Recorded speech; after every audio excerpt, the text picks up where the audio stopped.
Hi guys, welcome to Coffee, Crime, and Storytime. I'm Danielle, and I'm so glad you're here with me. This is a daunting undertaking, and I am really appreciative you're coming along for the adventure. I hope to make it worth your while. When I first started kicking around the idea, there was a lot of self-doubt, but two of my utmost truths are, number one, I love a good story, and two, I am the queen of talking to myself. So, doing the dishes, normal 9 to 5, feeding the pets.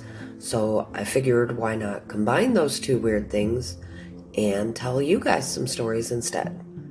Maybe it'll make me look a little less crazy. Probably not, but it's worth a shot. One of the other problems was simply telling you hi for the first time. What was I going to say? How am I going to deliver it? But that got me thinking, what could be the worst possible way to say hello? When I thought about that, a bunch of different cases and stories came to mind that we could talk about, but I kept coming back to this one. It just stuck out. It's terrible, from the jump, but it just gets worse and worse. It's one part scary ghost story to tell in the dark kind of thing, and one part murder and mayhem and the worst of we as a species. So grab your favorite beverage, sit back and enjoy while I tell you the story of Daniel Laplante.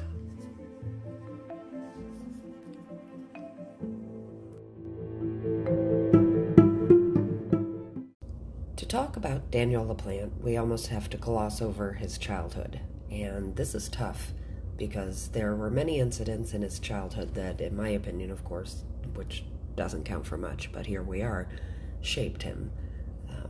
But because he was a minor, those records are sealed, we have few facts to go on.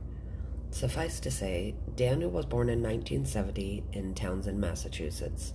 He suffered a myriad of forms of abuse, predominantly at the hands of his own father, ranging from physical, emotional, and even sexual.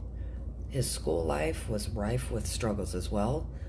He'd been diagnosed with dyslexia, and he had very few friendships. During school, he was actually referred to a psychiatrist, and this should have been a turning point for him. But this dude was almost doomed from the word go. His own psychiatrist sexually abused him during their sessions.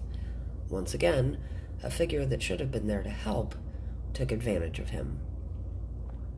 During this time, he was also diagnosed with hyperactivity disorder on top of his dyslexia, and he began to act out in more ways.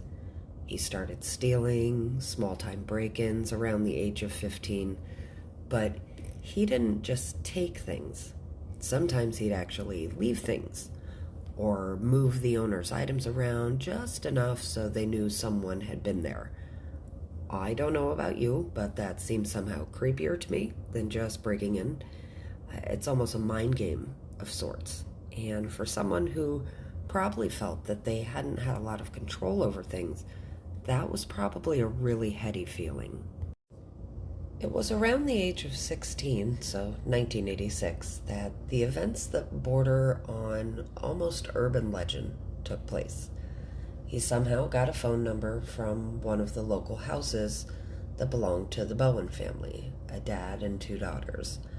It's speculated that he might have gained this information during a break-in, but again, not 100% sure on that information. The daughters were Tina, who was 15, and Karen, who was 9. He called them up saying he got their number from a school buddy. Our Danny boy was the original catfish, saying he was a super attractive guy, he was blonde, he was a jock, he was super smart.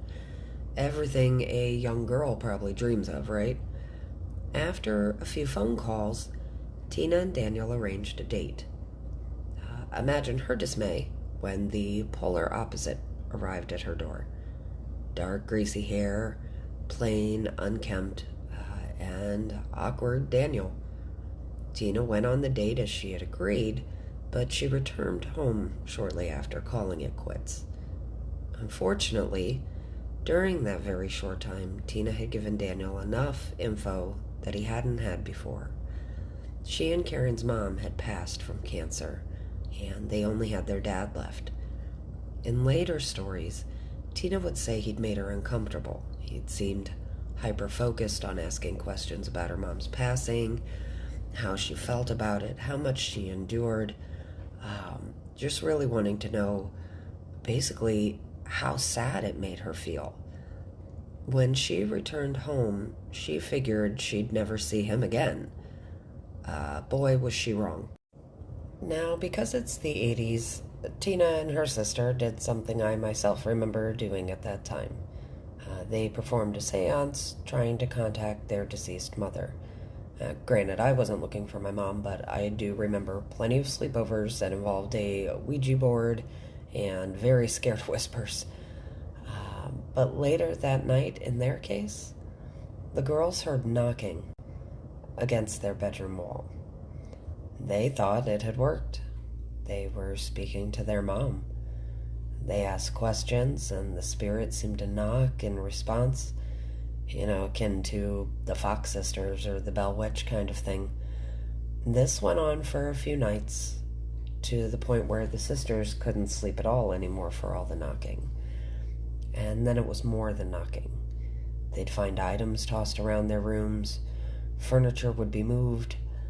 The happiness of thinking they had talked to their mom changed to think that they were being haunted by something evil.